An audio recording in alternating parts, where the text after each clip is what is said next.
Welcome to the Legal Insurrection Podcast. Today is February 7th, and this is episode 22. I'm Kimberly Kay.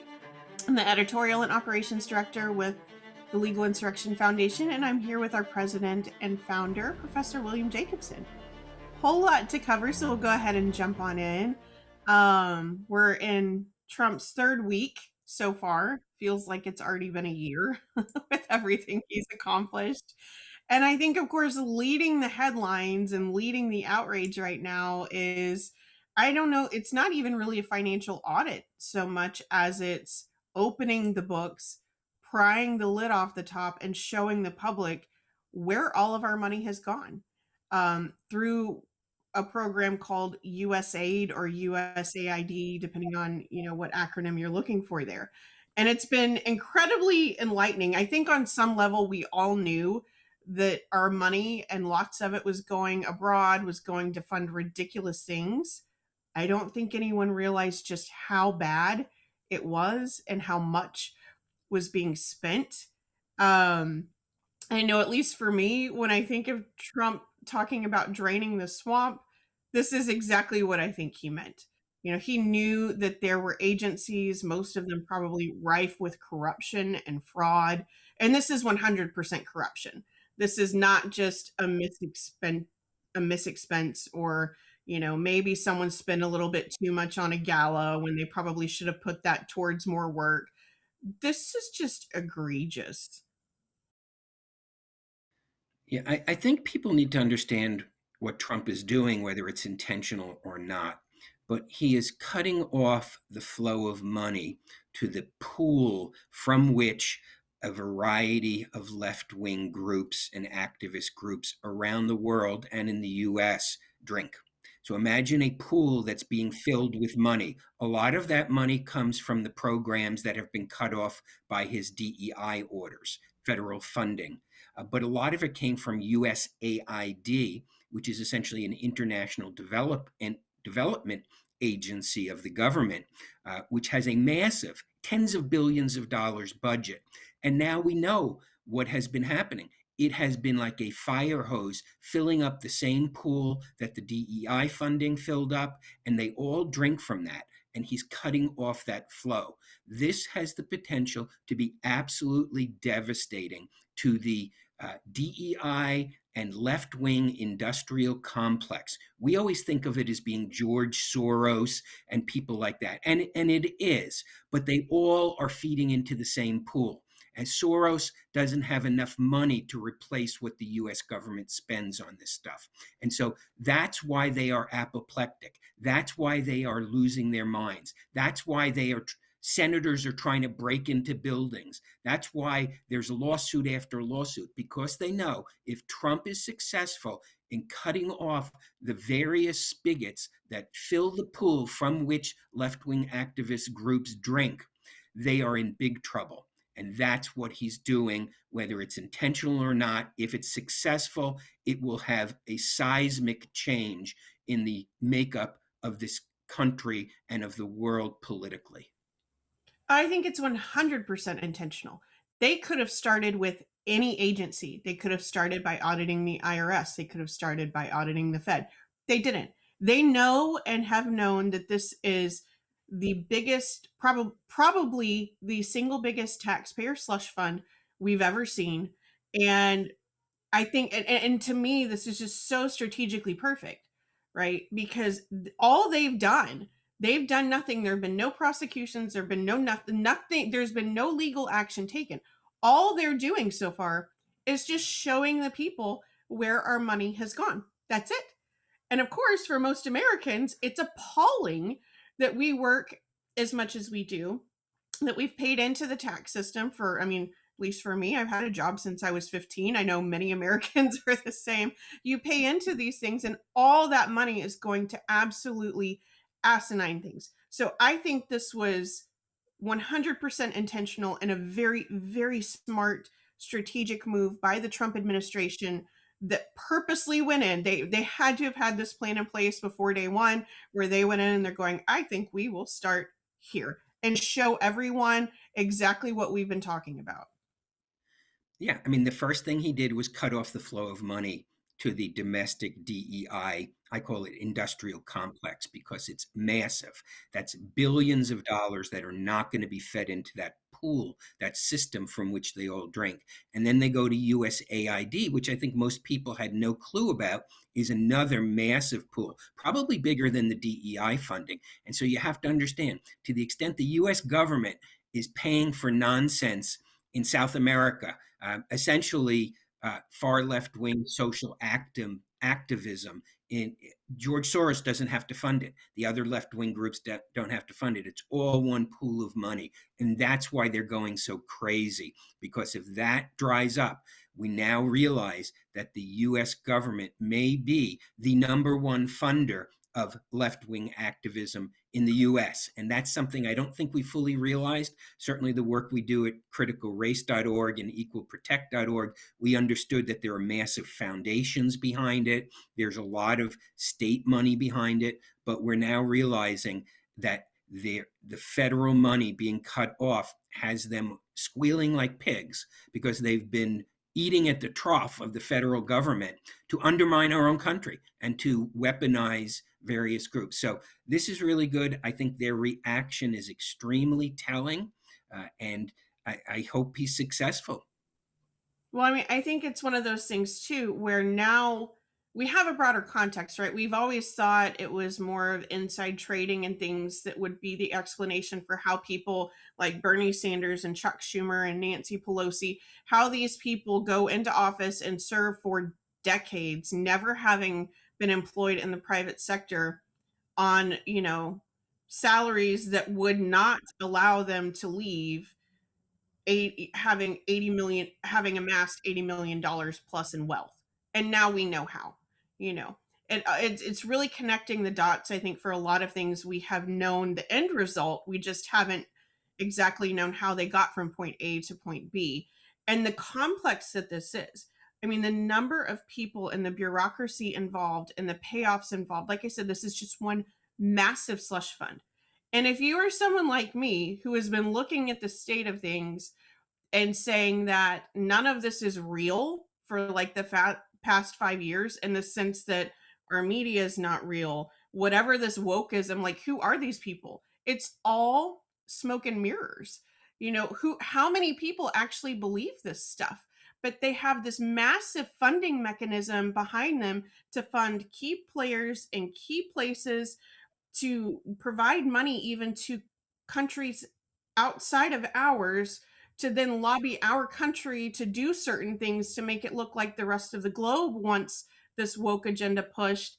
I mean, to me, one of the biggest revelations so far, and I mean, this is only what, a couple of days in to this, the biggest revelation so far is that the left is 100% a a scam. It's all a massive shell game of a scam. And we're the ones paying for it. Like, we are 100% the ones paying for it.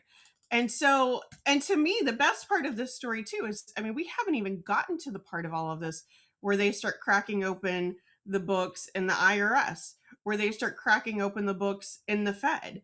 We haven't even gotten to those places yet. And so I it's going to be Well, a very long 4 years for some people.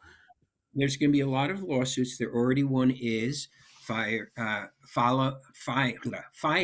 by Mark Elias, the Democrats' go-to election person, that Mhm. I read about. Um, And apparently, they're claiming that in the last omnibus funding bill, there was a provision inserted prohibiting the federal government from scaling back USAID. Okay. And so they've gone into court saying that this violates the legislation that funded USAID. Now, how did they know to insert that? Is there any other government entity that you're not allowed to cut it back? I don't know if that argument will be successful. I've only read about it, but that's their claim, is that in the last funding mechanism that Republicans signed onto, there was a provision prohibiting material changes to the USAID agency and programming.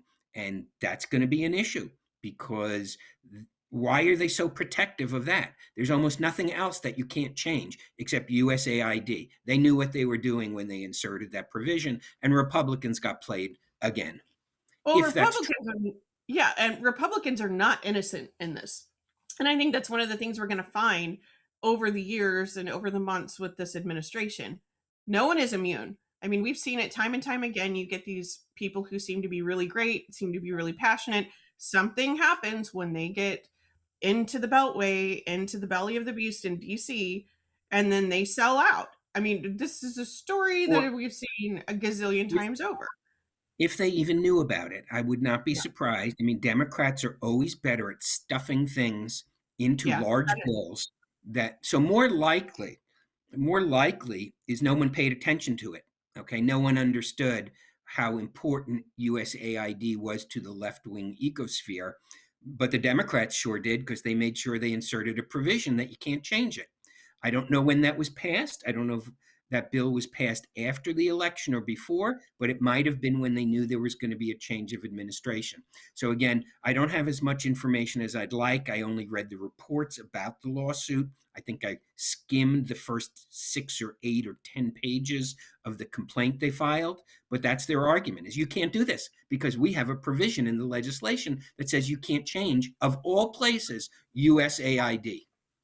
Right. And I think it'll be, I mean, that's a very interesting, should be a very interesting power struggle, and it could allow for new legislation that then changes that provision. I mean, Yeah. they can definitely do that, but They'll never get it'll that. also, They'll never get that through.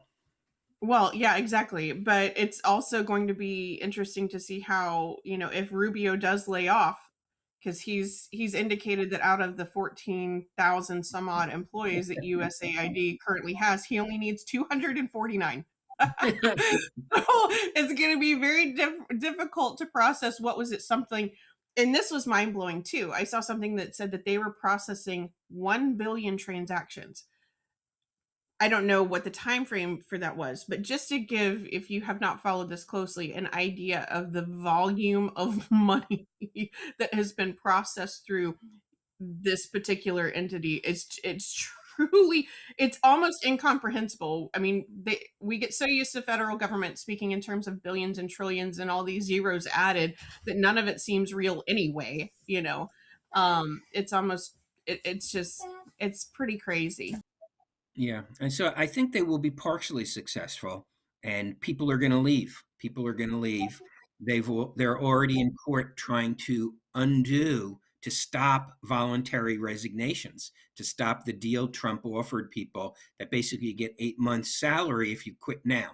And Which apparently, is the last I saw, incredibly generous. yeah, and the last I saw, um, so it might be a stale figure, was 60,000 federal employees took it.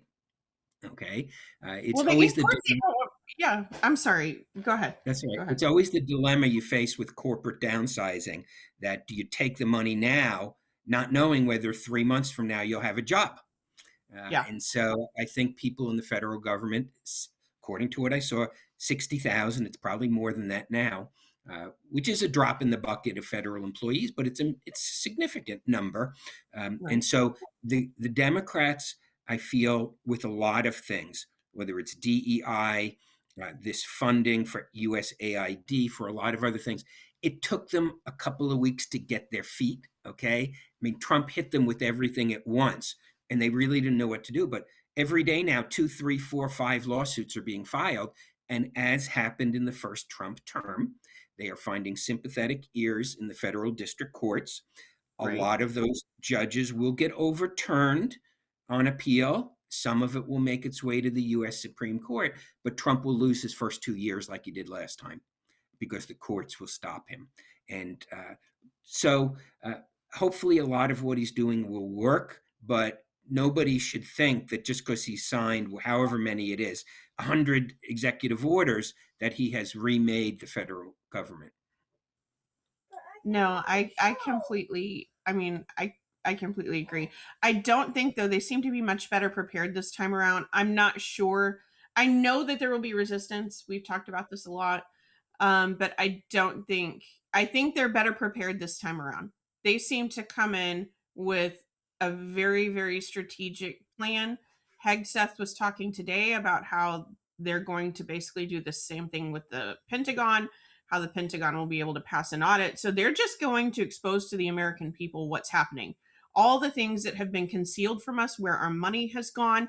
Public opinion, though, is going to be a massive part of this in a way that I don't think it was in Trump's first term. Because they can be mad about this. They can talk about children in Ghana not getting whatever DEI lecture and support that they need. But ultimately, especially with this kind of inflation, good luck selling that. Good luck selling that that's going to be more important to people than being able to afford groceries. Yeah. So Well, I think we're dealing with a very different landscape now than what we had before. yeah, I mean, I think we have to be careful, though, not to live in our own bubble. The people, and there's almost half the country, a little less than half the country, but half the country, call it, who believes all the nonsense that's coming out, believes that Elon Musk is watching what you buy and sell. Elon Musk is stealing your information.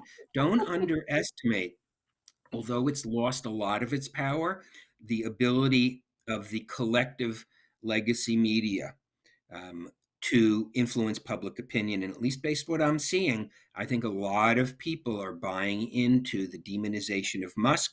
They're doing to him what they did to Kavanaugh.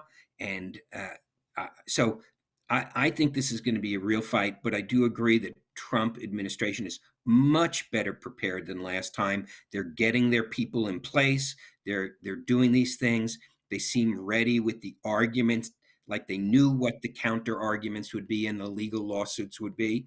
So I'm hopeful they'll be better. But remember, when he did his immigration executive order, the other side ran to six, 4 or 5 federal district courts, lost a couple of them, but won a couple of them. And it took 2 years for the U.S., almost a year for the U.S. Supreme Court to reverse and reinstate what he had done. But by then it was, so I think that's the concern, that I think the Democrats are much better than Republicans are, at using lawsuits strategically just to buy time. It doesn't, they don't care if 2 years Right. from now they lose in the Supreme Court. If they can freeze Trump for 2 years, and if they can win back the House in the next midterms, that's what they're doing here. They're just trying to buy time. Oh, I completely agree with that too. And they also have an opportunity to change the narrative about what's going on too. It buys them time, not just legally, but in in the court of public opinion as well, which is equally as important here. So yeah, I mean, like I said, we're not even a full 3 weeks into this, so I'm very curious to see. Which is Yeah. funny too, that of all people that they would demonize Musk, as most of the people who buy Teslas, which is also was a hilarious sub thread in all of this too, for the liberals who were flipping out, the Tesla driving liberals who are now flipping out that they owned a car from Tesla, whom Musk owns, which was just a whole other world of entertainment. That I mean, you find someone who's probably one of the least corruptible people because he's one of the richest people on the planet ever.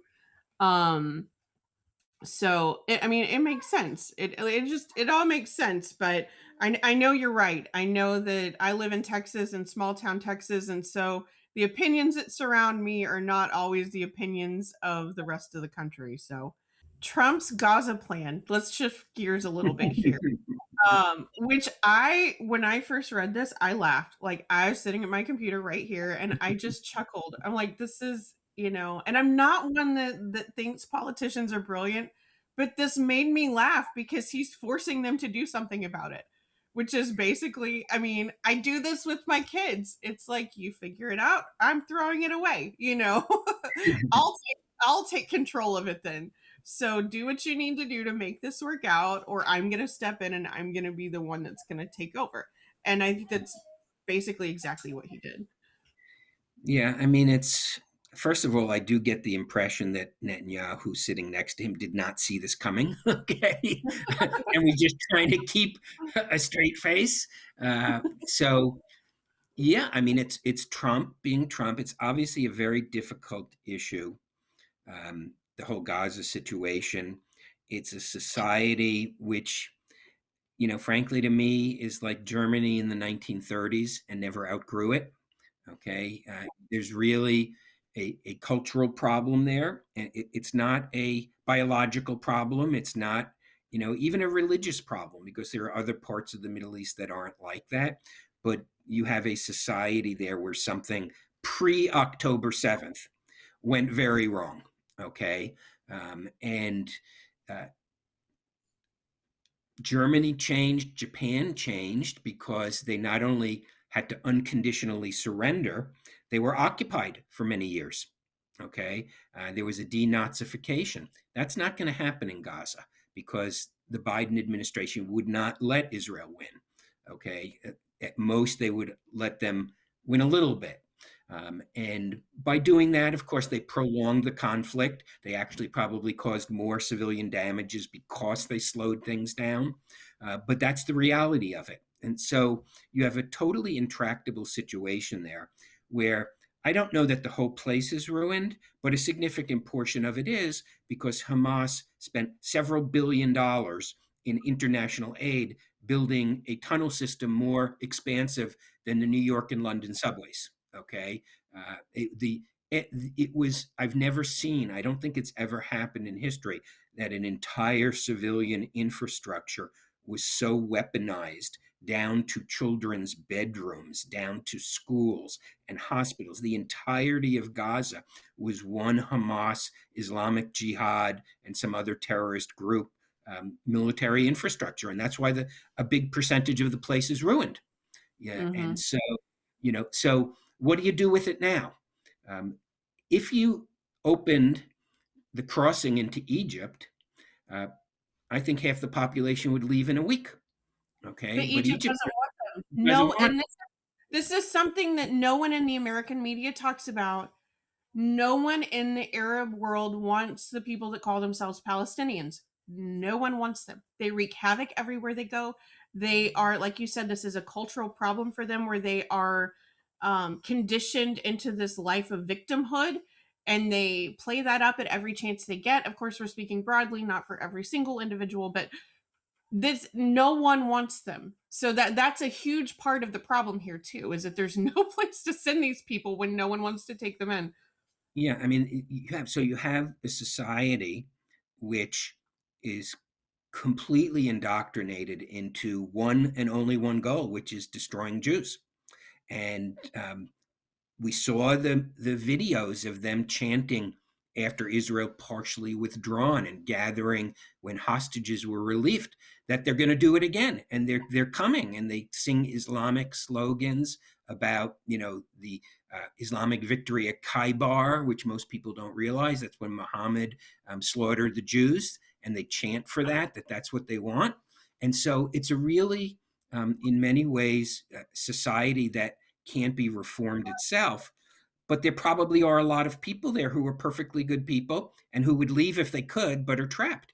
And people don't understand. Everybody, used to say, "Oh, it's a prison. Israel has them encircled." Well, no, Israel didn't. They have a very long border with Egypt. Nobody says anything about Egypt. Egypt wouldn't take them. And the problem is, historically, the Arabs of the region, who in the mid 60s began to identify as Palestinian. Up until then, they were Jordanian and they were Egyptian.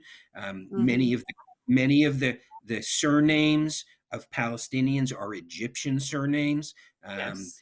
Many of them are from the Arabian Peninsula.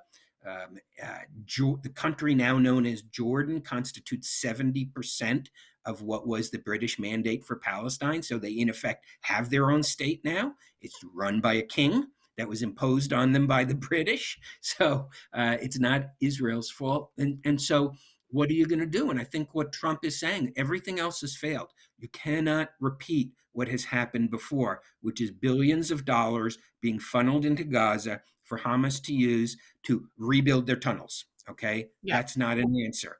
And I think you're right. It's him saying, whether he just does it instinctively or he just thinks it through. My gut is he does it instinctively, is saying, we're done here. You deal with the problem.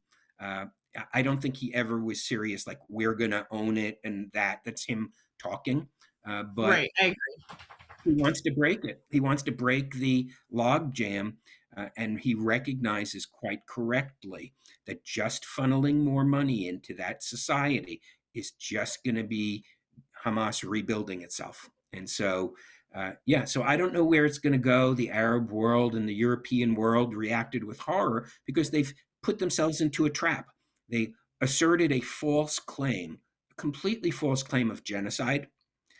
In fact, the Palestinian population has increased. It would be the only genocide in history where the population has not gone down. You want to know what a real genocide looks like? It took over 60 years for the Jewish population to reach its level from pre World War II, okay? Right. Pre Holocaust. That's what a genocide looks like.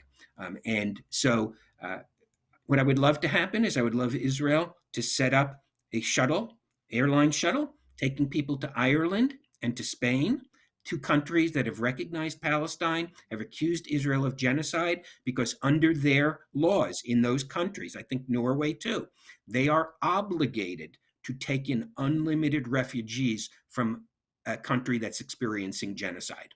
So fly 500,000 people from Gaza to Ireland, okay, or to Which has Spain. experienced major migrant problems right now, by the way, too. But I'm saying that In most of Europe. obviously half facetiously, but Right. they have created a mythology of victimhood. They being the Europeans and the anti-Israel world, that they know is not true. They know it's not true. Okay, they're doing it for strategic reasons, and now maybe Israel should call their bluff. I think one of the Israeli ministers actually said that, is that we're calling on Spain, which is in the current government very hostile to Israel. We're calling on Spain to enforce your own laws and take everybody in. Okay, if you really think there's a genocide here, then do that. And so, yeah, it's a tough problem. I think Trump just said, tried to blow up the political logjam on it, and I think he has succeeded. I think people are talking about some alternatives, and one of the alternatives is allowing people who want to leave to leave. No ethnic And cleansing, no forcing people out. And, you know, but what is the Arab world's not willing to step up, because Palestinians tried to overthrow the king of Jordan in 1970, I think it was, or 72, I think it was 70, creating what they called Black September, when he gathered his army up and kicked them out to Lebanon. Then they destroyed Lebanon. Okay, Gaza was handed back to them in 2005. All the Jews were forcibly evicted by Israel from Gaza, even though Gaza has significant historical and religious significance to Israel, to Jews. Pulled everybody out, left behind industrial sized greenhouses. I mean, they could have been the food capital of the Middle East. They immediately destroyed the greenhouses. I mean, I'm not talking like a greenhouse you have in your backyard. I'm talking industrial scale greenhouses in Gaza were destroyed immediately. Um, and, Trump talking about it could be the Riviera or of the Mediterranean. He's right. It should have been. I mean, right. they've got the whole Gaza is just coastline on the I was gonna Mediterranean. say they have prime coastal real estate. I mean, the whole country, the whole is not a country, the whole entity, which used to be occupied by Egypt. And one thing, so much of the what's said about the Palestinian-Israel conflict is just pure mythology.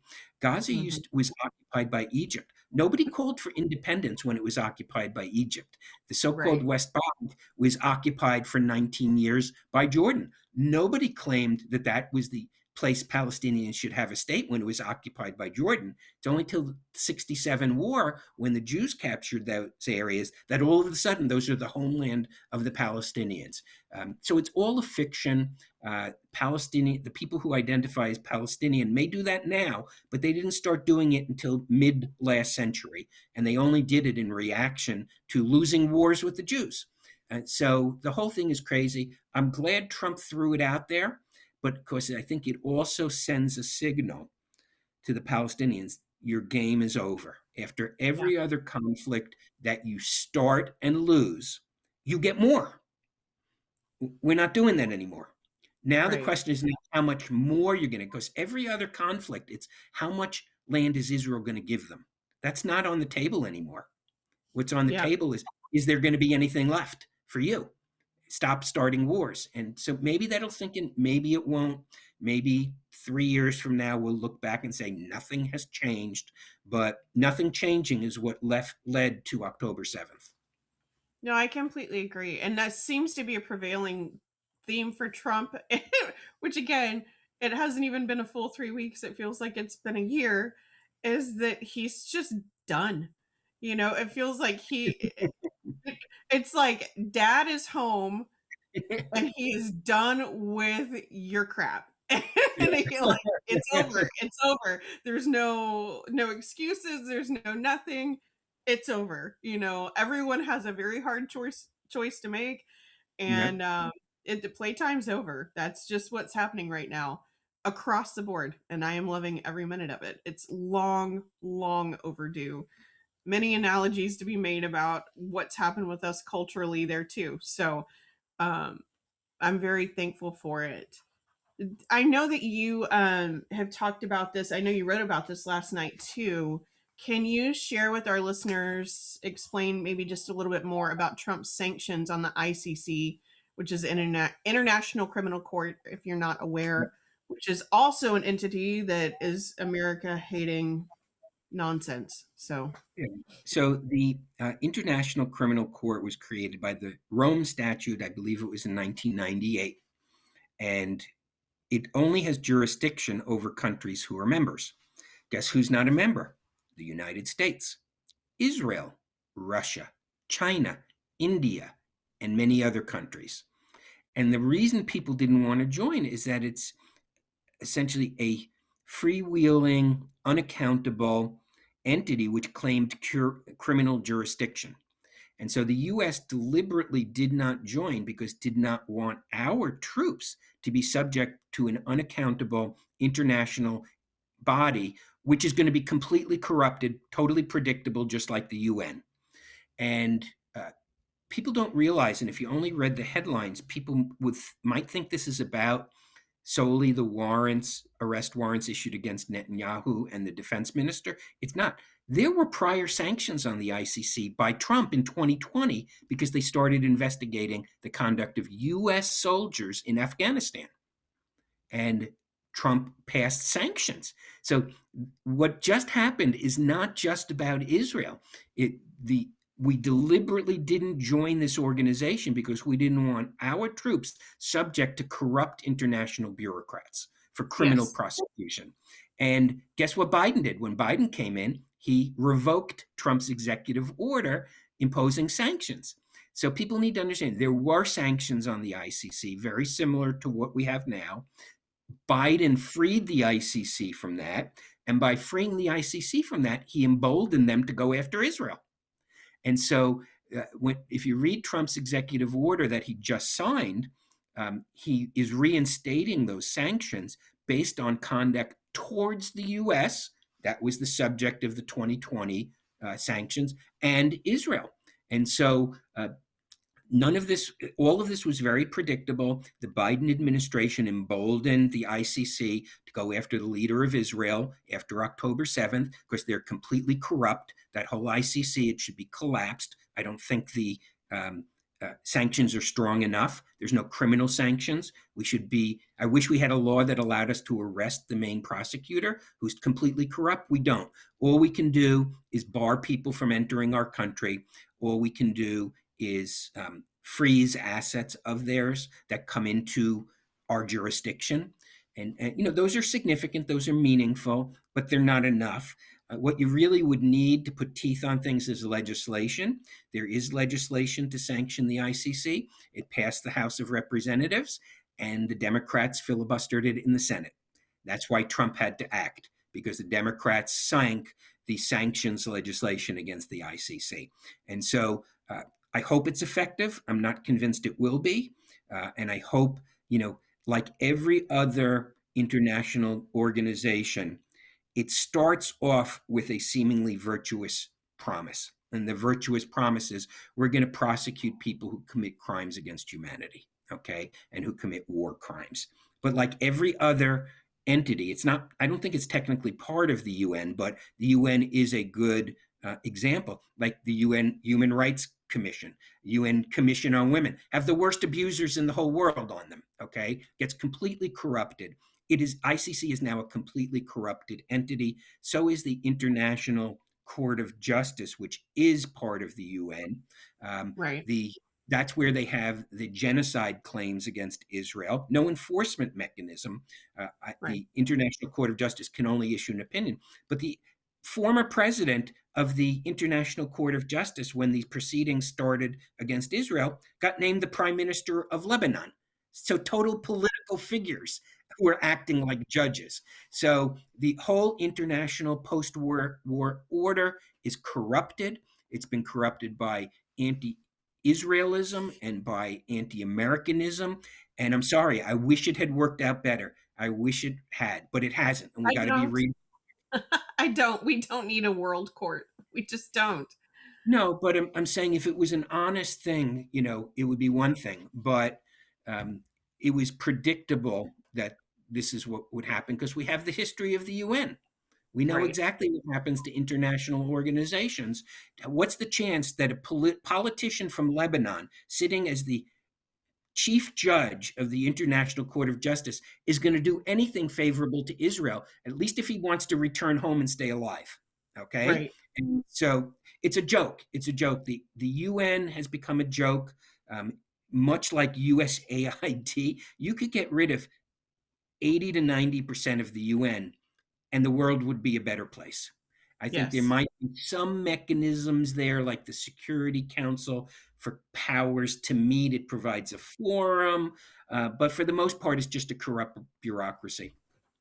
And all of the money that supposedly goes to these, I guess we don't say third world country anymore, these developing countries and supposed aid, none of it makes it to these people.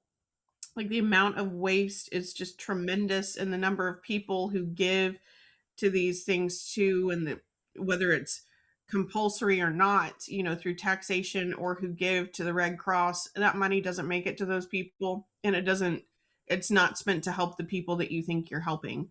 And I'm so glad that this is at least being exposed, and people can do with it what they want to do, but I'm very grateful it's all being exposed, and that these things are being called what they are. We've not had a leader stand on the national stage or the global stage, at least in my lifetime, maybe since Reagan, and call these things what they are. Call these things the fraud and corruption that they actually are.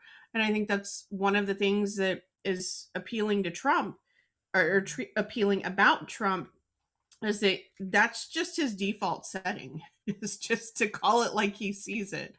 And so it's very refreshing after 4 years of being gaslit, after all of the ridiculous media we were subjected to, that now we have someone who's just saying what he thinks.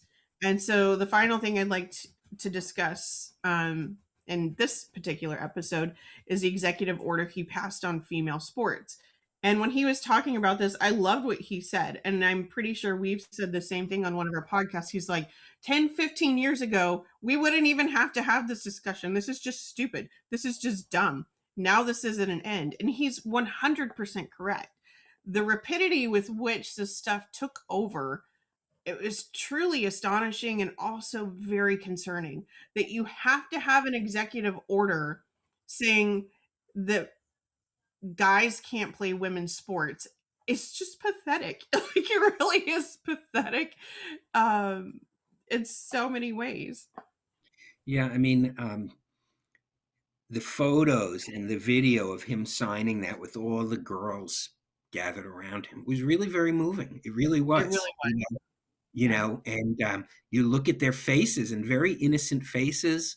Um, there's one I'm remembering. I think she had red hair or something like that. I mean, these are little girls who I think legitimately were scared. Okay. Yes. And he came in as their savior. He's the one who saved girls' sports because we know all the stories. It's not just at college swimming, okay? It's down to every level, and once you allow them on the team, then you got to allow them in the locker room. And really, I mean, J.K. Rowling, who has been a real defender of girls, and caught a lot of hostility about it, had a tweet that said, thank you to every leftist who, by trying to destroy women's and girls' rights, allowed us to get this photo. And it's the photo of him holding up his signature on the executive order, with all the girls surrounding him, beaming, at him. Yeah. And it really, um, I saw it's an 80-20 issue. 80% of people in the US, this is CNN analysts saying this. You don't find anything, literally anything, like, do 80% of the people agree that the sun should come up tomorrow? I'm not sure 80% of the people agree to that. Do 80% of people in the US agree that in a conflict between the planet and the approaching asteroid, that the planet should win? Okay, you don't get really anything that 8 out of 10 people, but it does show you who are these 20%. Okay, that it's the 20% who did very severe damage. Because I'm a little bit older than you, but girls' sports was a feminist issue. Okay. Yeah. Girls being able to have and achieve in sport was a very major feminist issue. I mean, that's one of the things that gave rise to Title IX, and, that sports were a vehicle by which girls could excel when they had their own spaces for it, and their own places for it, and their own scholarships for it, and all of those sort of things. The whole concept of women's spaces was a very feminist issue, and these idiots tried to ruin it. I mean, I can't call them anything other than that. These foul idiots tried to destroy what took 2 generations to build for girls in this country. And I'm glad Yeah. they're losing, and cry harder, because I don't care. I care more about those little girls, those 100 little girls who surrounded Trump when he signed this order. And you could almost see a collective sigh of relief on their Yes. face when he signed it. Because it's scary. I mean, my kids are small. My daughter, as you know, does some competitive sports, even being small. And part of the reason she does some of the things that she does is because it's a very safe universe and a very safe little world for her. To me, it's not just about no boys and women's sports, it's about what this signifies. Because since my daughter has been born, I have watched, I mean, we used to agree as a society that children ought to be protected, that they ought to be protected from predators, they ought to be protected from strangers, they ought to be looked after not just by their parents, but by the community. I mean, I still grew up in a time when, your friend down the street mom would rat you out to your mom if you were doing something you shouldn't have been doing. And but somewhere over the last decade that changed, and especially through leftism, through wokeism, there was a massive push to strip from our kids the things that make them children, the innocence of childhood, the idea that we should be protecting that, was forcing sexualization on young children even in kindergarten, which is, there's many reasons why we homeschool. Much of this is a big piece of it, though. Um, and so to have a president stand up and say, we're not doing this, this is at least one piece that he can act on, and did. And that, and you said it perfectly. To me, it's, I feel like I can breathe a tiny bit better now. I mean, I know there's still so much ground to cover on this issue and so much that has to be pushed back. But the world is a very scary place if you are a parent of small children right now, because it feels like everywhere you look, there is something that is trying to corrupt your child. And I mean, I know it's always been this way to a certain degree, but not like it is now. Not with everything that's being forced in front of them, the things that are being normalized at such a young age when they're just not developmentally able to handle some of this. And it's why we have some of what we're seeing in these later generations too, the kids who come out of high school and college and they are completely and totally emotionally inept. But anyway, back to the executive order. I could say a world of things about that. But anyway, I'm very glad he did that. I was very moved. I am very grateful that something was done that literally protects my kids, you know. And I think it goes the other way too, because we have to protect the little boys. You know, this is not just one sided. I know in the older ages, it's the boys who can't compete, and with the other dudes that jump in and try and pretend like they're girls, and it's just a whole world of gross that happens there. But there has to be a distinction between femininity and masculinity, and it does everyone a very good service to keep those distinctions, or to keep a line there in the middle. And so I'm grateful for that too. But anything else before we wrap up? No, that's it.